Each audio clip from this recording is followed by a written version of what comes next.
This is Dr. Com DiPaoli, and welcome to this presentation on common sense purchasing.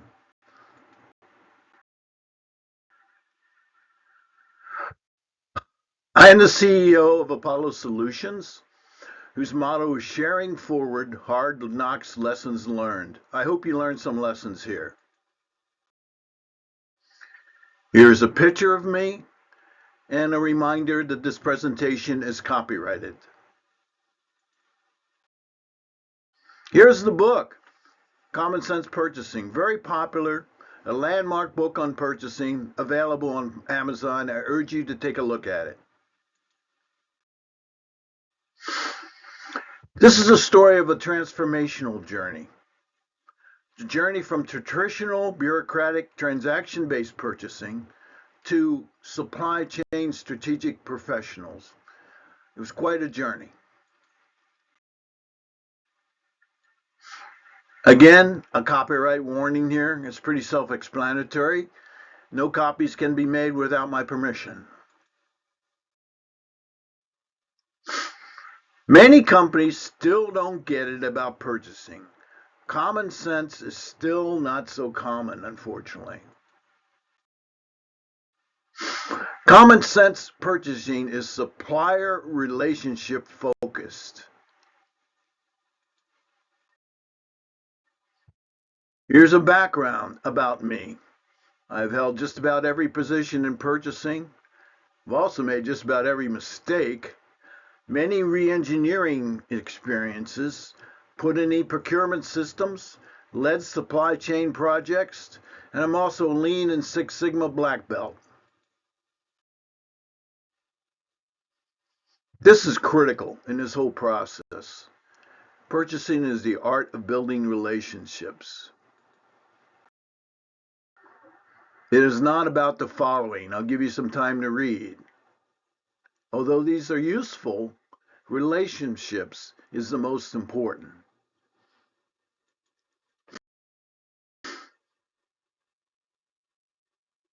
Again, here is one of my quotes. Building strong relationship and gaining trust is critical in this process. Here's how you build relationships, and it's very effective with suppliers. If you get world-class suppliers, you're a world-class company. Customers expect the best, so give it to them. Here is what is an honest relationship? You can't fake it. The commitment is very intense. Integrity is absolutely key. It does take time and effort. Never underestimate their criticality. If you lose trust, it's almost impossible to get it back. Purchasing relationships. This is something you can do and talk about with your fellow purchasing professionals. Why do you have good or bad relationships, and how can you improve them?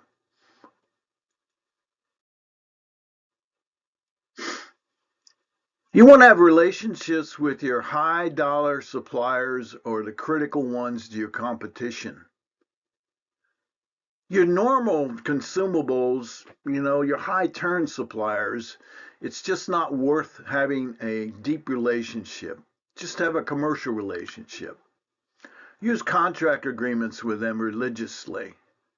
Just target a few key suppliers that will give you a competitive edge. I had a wire supplier who we targeted as a relationship in the paper industry because each wire on a paper machine costs $40,000. This is how you build relationship. Just some ground rules. Do what you say you're going to do. Hold yourself accountable. Problem solve together for empathy. Help each other out in a crisis. Use the golden war. Treat them like you would like to be treated. Knowledge builds respect. Know your supplier in the industry very well. Know it almost as good as, if not better than them. Know these factors: competitors, cost drivers, margins. It's easier said than done, but it's a powerful tool. A lot of homework, a lot of research is required. You're not going to bamboozle people, and win them over. You've got to know what they're doing and what's critical to them. Make them an open relationship.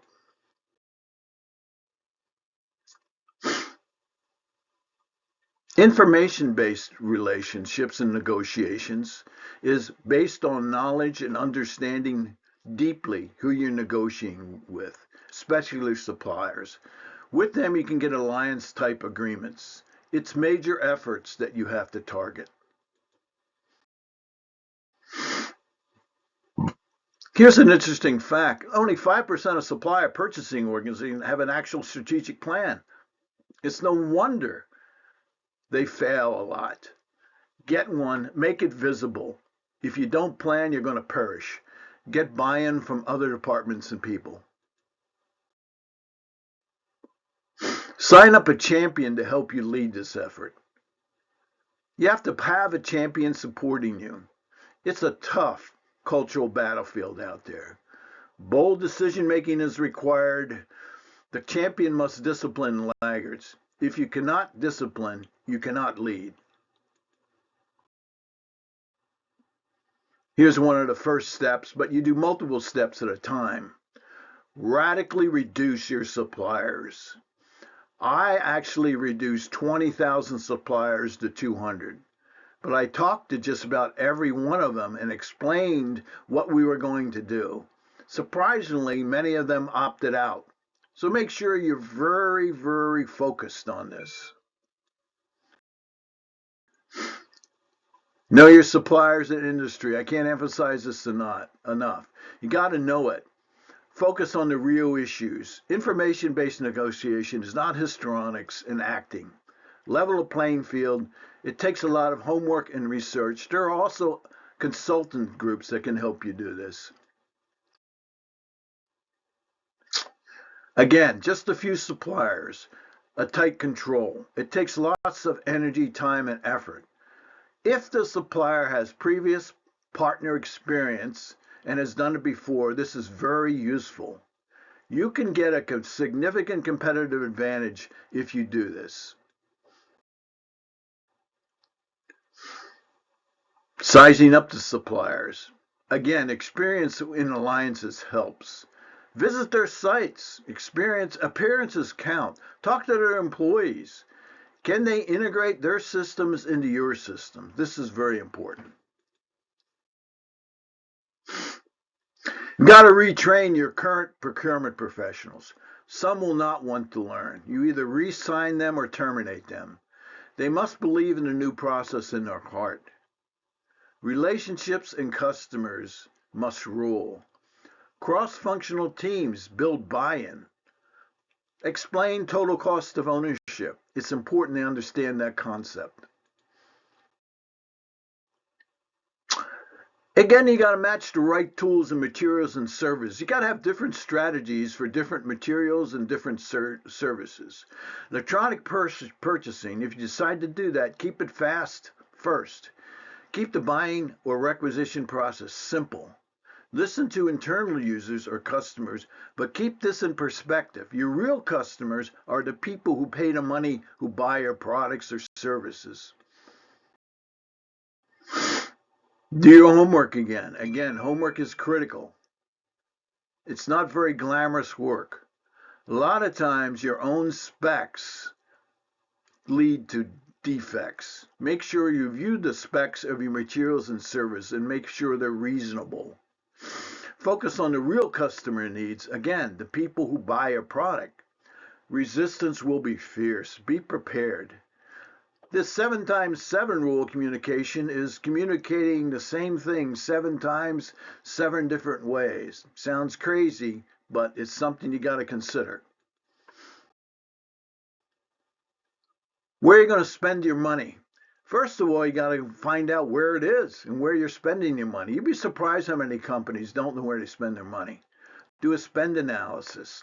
Many companies, 70% or more of purchase orders are under $1,000. A lot of small purchase orders. Traditional procurement dies hard or purchasing. Change as much as possible, as fast as possible.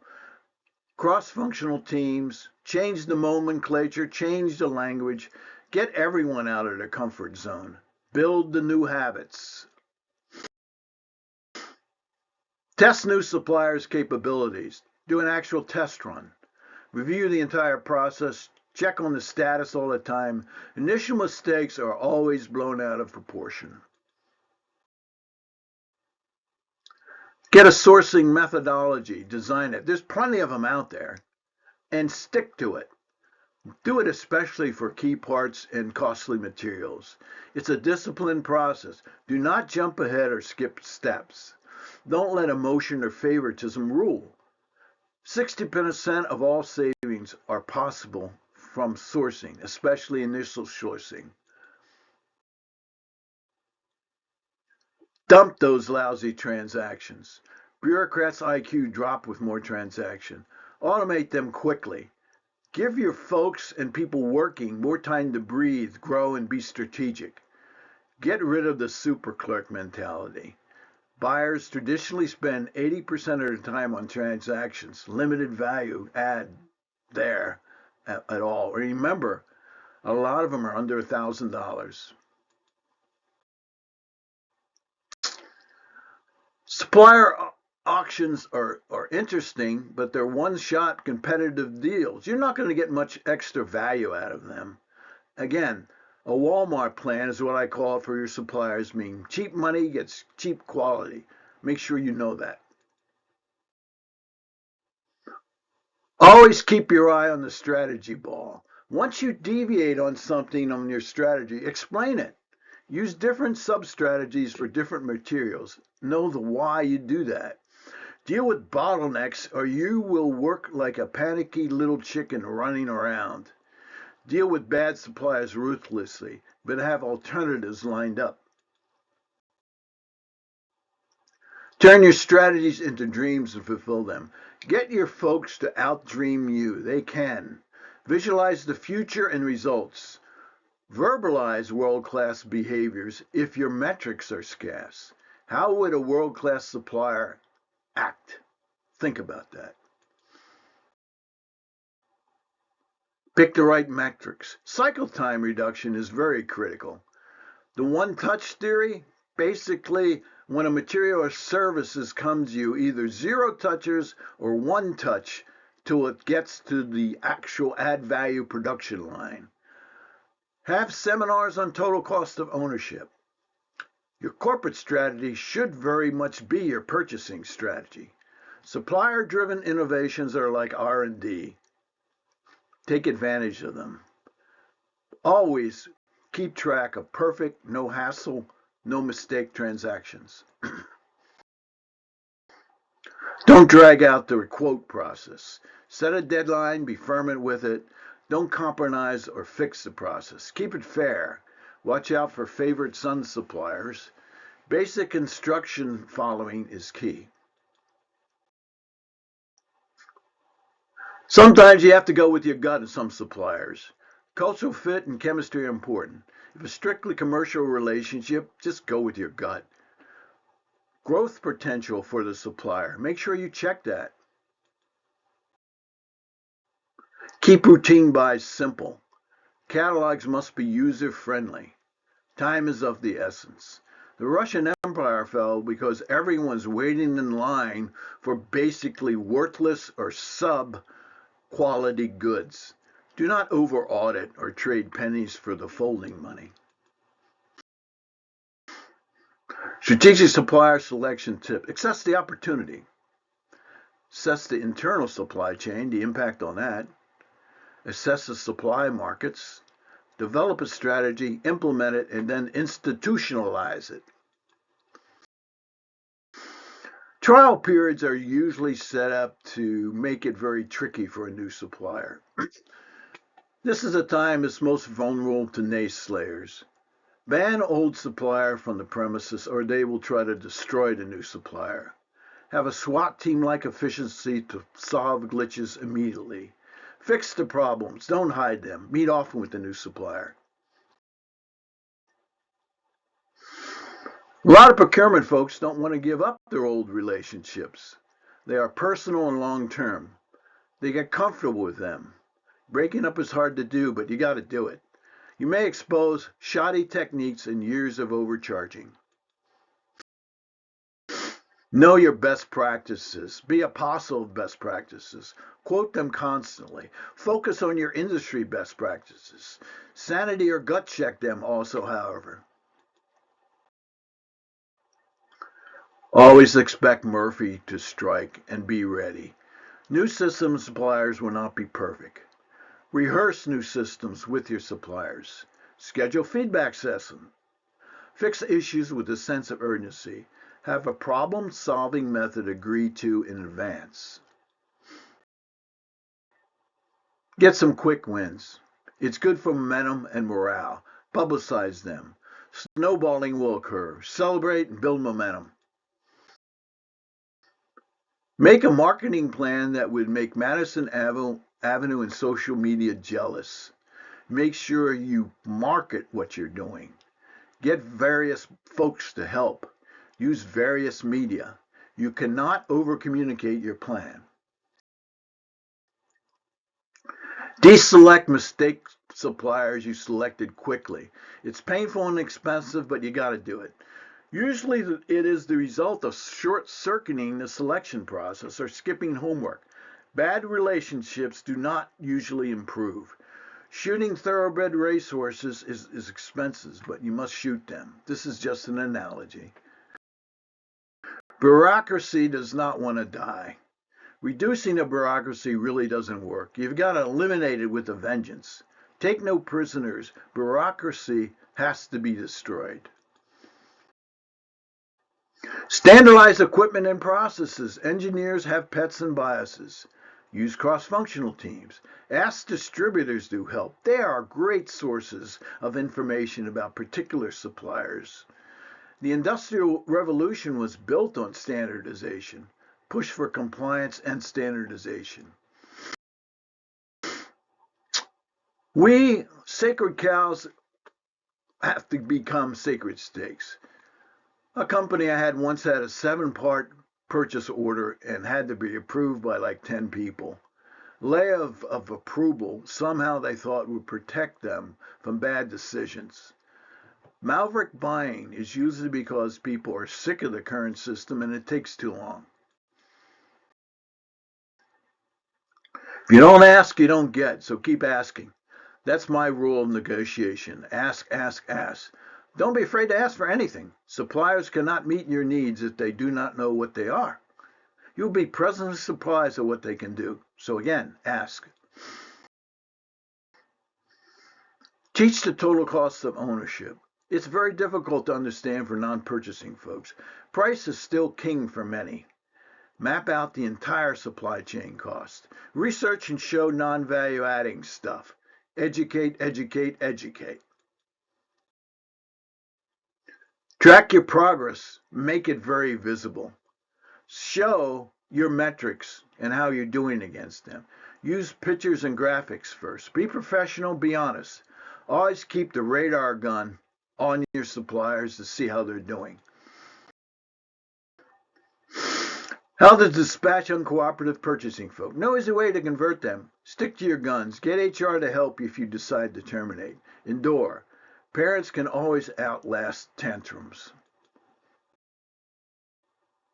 Leverage with your suppliers. Anything you can, publicize the leverages. Do not exaggerate the claims of savings. Keep it simple and understandable. Have the supplier brag or explain it also. Maverick buyers are always a problem.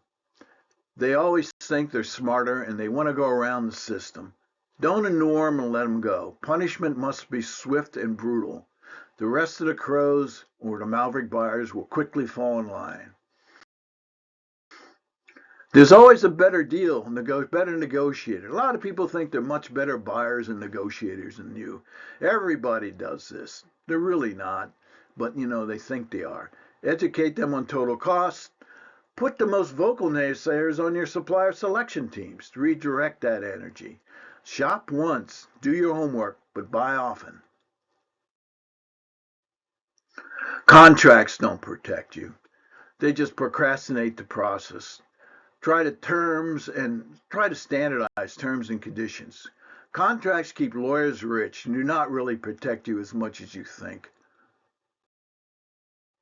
Establish beachheads. Sometimes pilots are justified on a new technology or service.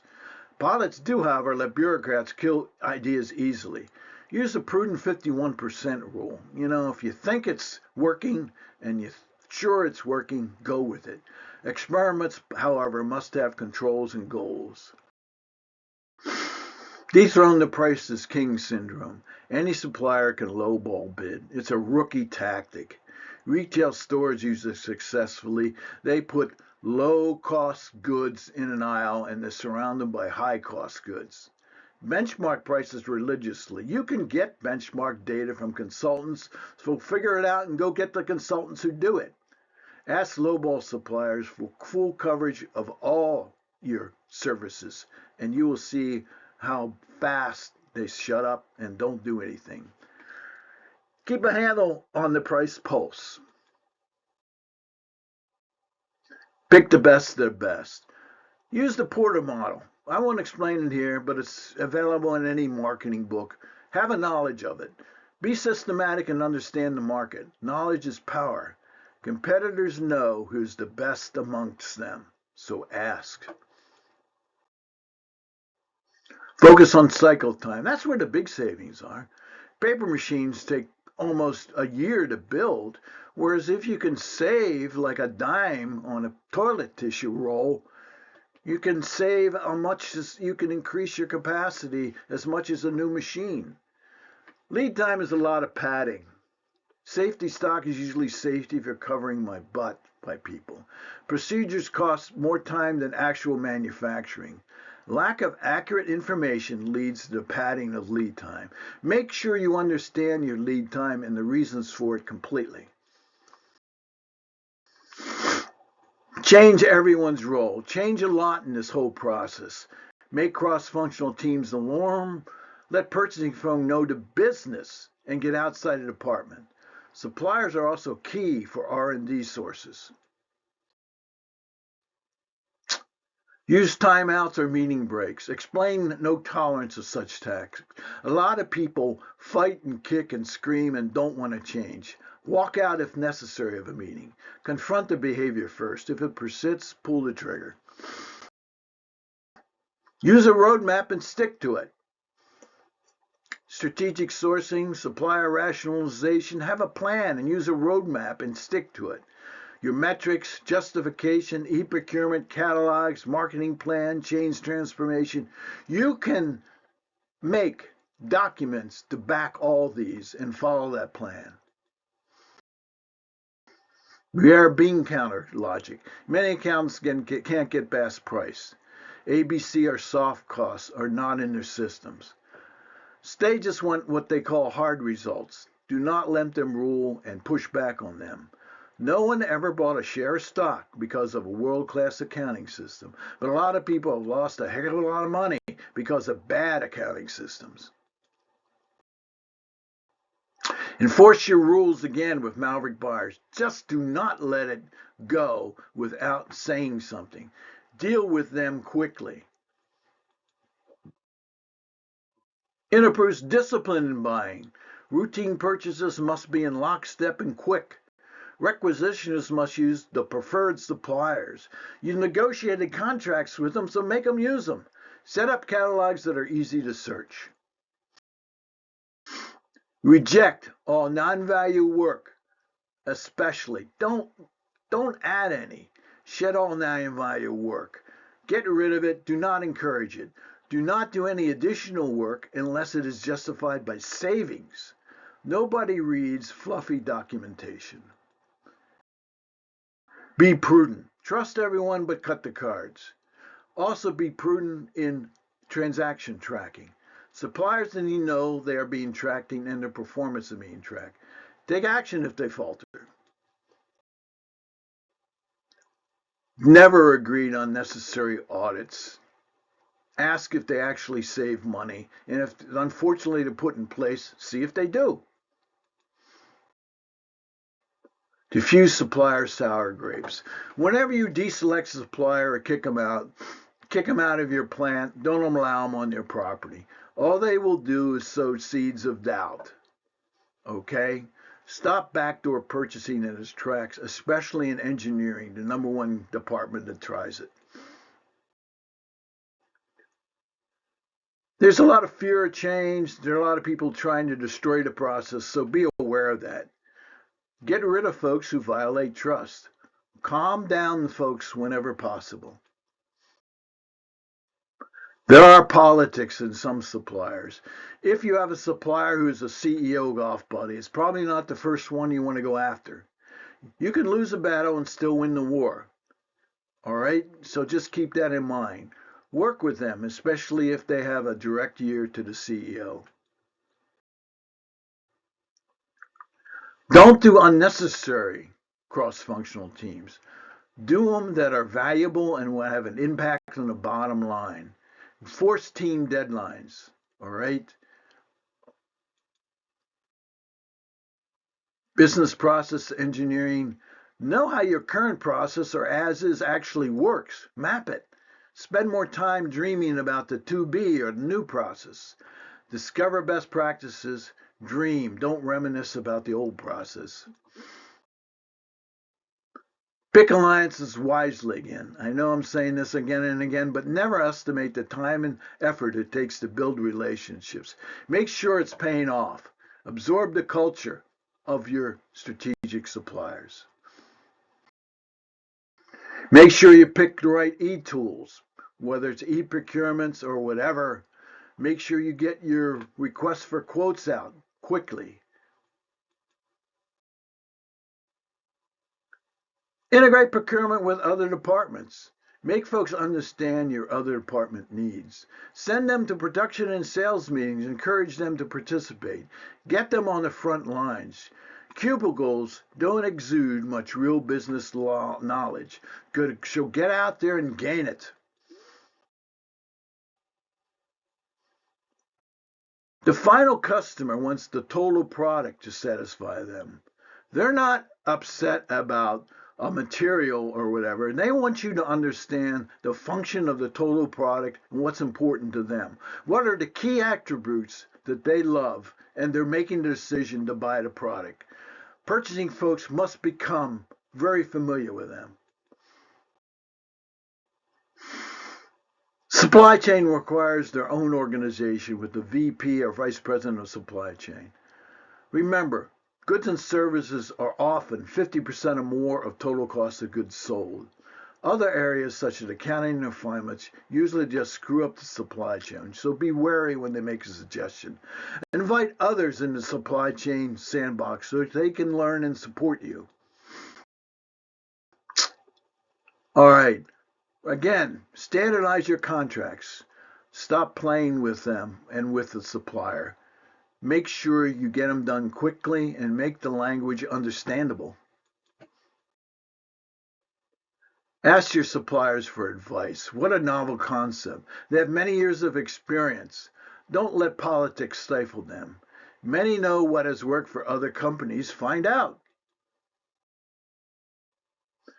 Pay for performance, not paper shuffling.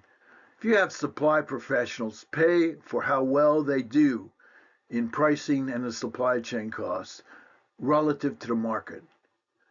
Your employees must beat the market. Focus them on the market, not arbitrary goals like you got to reduce costs by 5%, blah, blah, blah. Reward them for de-bureaucratic ethics also. Firefighting should not be rewarded. It's great if you solve it. Why the heck did you have the fire in the first place? Too many tactical firefights mean a very bad strategy and probably a bad supplier. Smokey Bear will concur. Prevent the fires. Again, if you choose procurement cards, a lot of selling of it, and you have to make sure people are okay with it. Target the savings. Involve lots of folks. Alleviate the two biggest fears, control and security fraud. Develop a manual that people can understand. Give concrete examples List permitted suppliers, again, your preferred suppliers. Have other departments contribute, and make sure your terms are pretty straightforward. Keep updated, and also restrict what you can use the purchase cards for. Why e-procurement? This is something you have to make a decision for. It is a powerful tool. It disciplines the process. It leverages suppliers, lowers administrative costs, and eliminates administrative work. Make sure you pick the right supplier for this. Content is everything in catalogs. Has to be easy to use, rich and to the point, challenging to maintain to keep up to date. Expect the best from your people and you'll usually get it. Set standards of performance high. Reward the outstanding, not the average. Encouraging them to know the business first and what's key to the company, not just technical terms or argot of purchasing the supply chain. Get them to know the customer. Professionalism must be the norm. All right, sometimes you're doing something and you just have to give up and punt. Some supplier selections will not go smoothly. Some systems will fail. Cut your losses. Learn from your mistakes, however. The worst suppliers sometimes are your own divisions when they try to ship goods to you. We had suppliers ship napkin rolls to us, and they were the worst, most damaged rolls. It took us twice as long to run. Again, work for internal standards, especially when you're buying goods and services from other divisions or companies. Persevere. This is not easy. It takes a tremendous effort. Don't waver. Don't lose your temper. Keep your indomitable spirit. You will prevail. Trust me. Again, thank you for your time. I greatly appreciate this and your attention. I know your time is valuable. I hope you've learned a lot from this. Try the book. It's available on Amazon. Again, this is a long journey and tough, but it can be very successful and very lucrative to you. Again, thank you for your time. I hope you've learned a lot from it, and feel free to contact me. Thank you much.